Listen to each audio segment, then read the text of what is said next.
de ce livre, Damien, bonjour, c'est Jean-Michel Ribes. Alors, qu'est-ce qu'il n'a pas fait, en fait, dans sa vie, Jean-Michel? Bonjour Laurent, bonjour à tous. Bonne question. Pas grand-chose. Il sait tout faire, cet homme-là. Homme de télévision, Palace, rappelez-vous, la série Palace. Ouais. Merci Bernard, non, pour la télévision. Le cinéma, il y avait eu Muséo, Musée-Bas, il y a quelques années, un magnifique film, Bref de comptoir.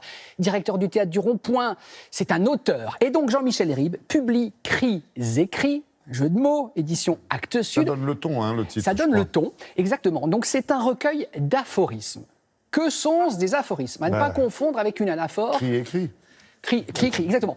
À ne pas confondre avec la fameuse anaphore du président François Hollande en 2012, moi président, etc. C'est pas ça. L'aphorisme, en fait, c'est une sentence, c'est une maxime, c'est une phrase ou deux qui dit beaucoup de choses en peu de mots. Alors soit c'est drôle, soit c'est burlesque, soit c'est paradoxal. Pourquoi riez-vous, Charles-Laurent? C'est l'aphorisme, c'est un grand vase.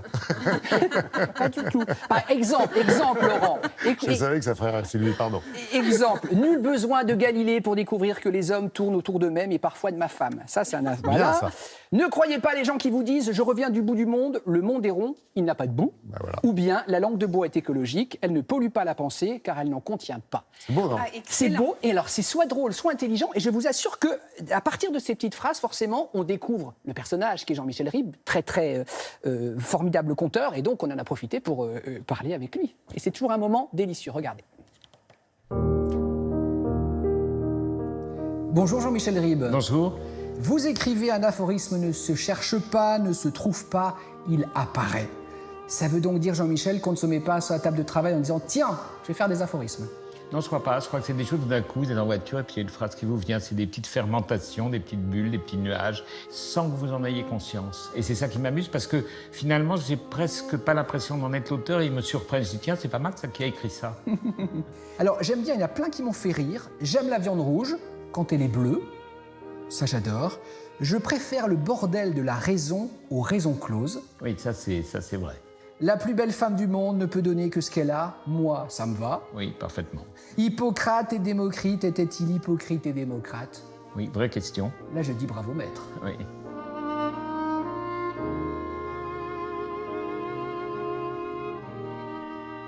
Et puis il y a des choses, Jean-Michel, beaucoup plus profondes qui peuvent évidemment amener une réflexion.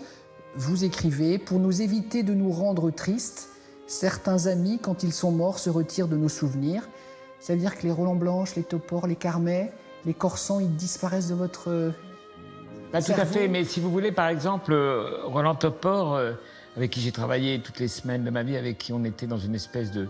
Merci Bernard et Palace, vous avez coécrit ensemble. Oui, absolument, oui. Quand on se voyait, on était dans une espèce d'émulsion, on était comme si on était ailleurs. C'était des semaines de vacances passées en une seconde. Et ben, quand il est parti, pendant 1 an et demi, tous les matins, je faisais un numéro de téléphone et c'était le sien. Et au bout d'un moment, c'était tellement triste. Au bout d'un moment, c'est vrai, ça s'est enlevé. Je me suis dit, il s'en va pour que je ne sois pas triste. Et c'est ça. Et c'est vrai que la mélancolie est une chose qui nous habite tous. Et tout d'un coup, quand il n'y en a pas, c'est mieux. J'avais envie de vous entendre sur cette éternelle question, peut-on rire de tout? Quand vous dites, le regard que lance cet évêque à votre enfant est-il vraiment catholique? Alors, il y a une phrase, on traite de la pédophilie dans l'Église, on est d'accord? Donc on peut rire de tout, Jean-Michel?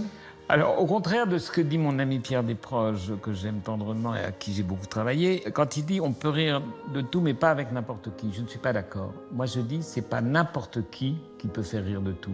Et c'est parce que c'était lui qu'on riait de tout. Il y a des gens qui ont le charme, qui ont le charisme, qui ont le talent de faire rire de choses que d'autres ne pourraient pas une seconde dire sans que ce soit scandaleux. Concernant le temps qui passe, vous écrivez « L'homme dépasse souvent 50 ans sans s'en apercevoir et ensuite, il est trop tard pour freiner. » Oui. La vie, ça va trop vite, c'est un tourbillon. Non, s'il est trop tard pour freiner, alors profitons-en, fonçons. C'est pas mal de ne pas s'apercevoir des choses.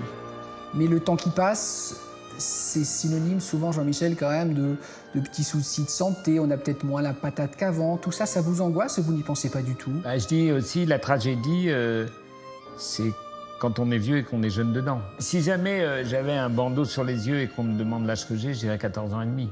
Mais après, bon, on se regarde, on dit non, il y a quelque chose qu'à lâcher.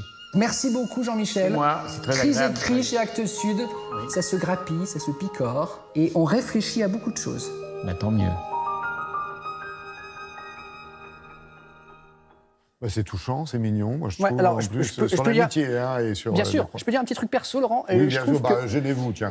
les quelques fois où j'ai rencontré Jean-Michel Ribes, à chaque fois, c'est un moment délicieux parce que j'ai l'impression d'en sortir plus intelligent. Et pareil, Mais Claude c'est vrai, Lelouch. c'est le cas. Mais voilà, vous avez vu la différence. Mais franchement. attends. Voilà. Non, mais il est aussi bon à l'écrit qu'à l'oral. Vraiment, je l'adore. Par exemple, regardez, un aphorisme de devrais Jean-Michel. pas vous le Regardez, là, c'est évidemment, politiquement, on connaît ça. Il est plutôt à gauche, il le dit, il le revendique. Mais regardez ce qu'il dit. Moi, je trouve ça tellement juste. Ceux qui sont menacés de mort par la guerre ou par des motifs politiques sont accueillis en France. Ceux qui sont menacés de mort par la misère, la faim ou la maladie sont renvoyés chez eux. Il y aurait donc 2 morts, une légale et l'autre pas. Tonk. Il y a 2 phrases et je peux vous dire que là, ça peut faire cogiter. Sans le silencieux, hein, la petite phrase. Exactement. Poum, style tonton flingueur. Comment Donc, il a procédé pour écrire ça? Parce que lui, c'est le genre à prendre des notes. oui, il a un petit dans le carnet, il quotidien note, C'est vrai il met en scène une pièce, tac, il pense à un truc, hop, il le note, il prend sa voiture, il est dans un taxi, au feu rouge, hop, il note. Et donc, en fait, c'est le résultat. Évidemment, ça s'écrit vite, mais c'est le résultat d'années de maturation. Ça, c'est le bouquin qu'il faut emmener dans son petit sac à main. Ça se grappille dans les transports Bah en oui. commun, vous le mettez dans votre bibliothèque, vous le reprenez, vous réfléchissez. Donc, Crise écrit chez Actes Sud. Merci beaucoup, Damien. S'il est juste à côté, on va lui passer la parole. D'accord. Ça vous